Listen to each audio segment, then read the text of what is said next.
If you're a founder, business owner, or investor, and you think moving overseas changes your tax residency, it doesn't, because you can live overseas and still be treated as an Australian tax resident.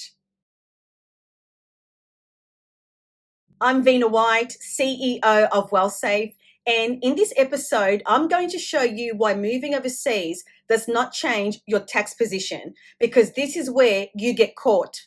This is the mistake you make.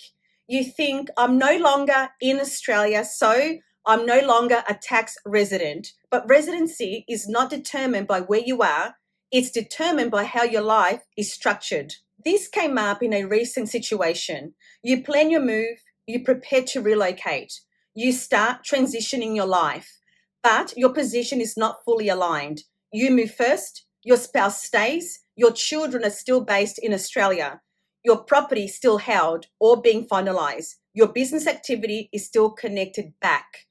On the surface, it looks like you've left, but from a residency perspective, your life still looks like Australia. This is where you get caught, because the ATO looks at continuity, not movement, where your home is, where your family is, where your lifestyle is anchored.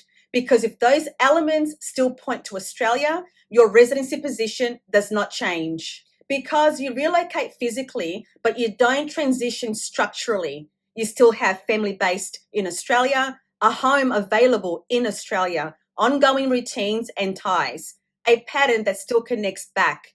And that overall picture is what gets assessed. If you're a founder or business owner, this becomes more complex, because now you're dealing with personal residency, business control, financial flows, and family continuity, all interacting at the same time. And if those elements are not aligned, your position becomes exposed. This is the key point. Your residency is not determined by a single factor.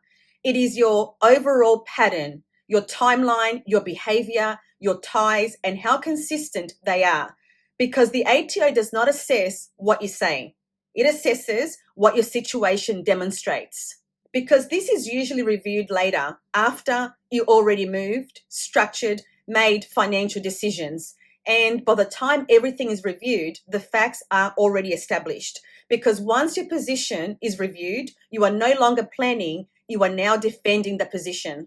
Moving overseas does not change your residency. Changing your overall position does. If you're planning to relocate or you've already started the process, this is where mistakes become expensive, because if your personal position is not aligned properly, everything built on top of it is exposed. If you want clarity before you move, not problems after you move, request an exit position review. We'll show you how your residency position would actually be assessed, where your ties still sit, and what needs to change before timing pressure builds. Because once your position is reviewed, you are no longer planning, you are defending. And even if you leave Australia correctly, choosing the wrong country can still destroy the entire position. And that's episode 5.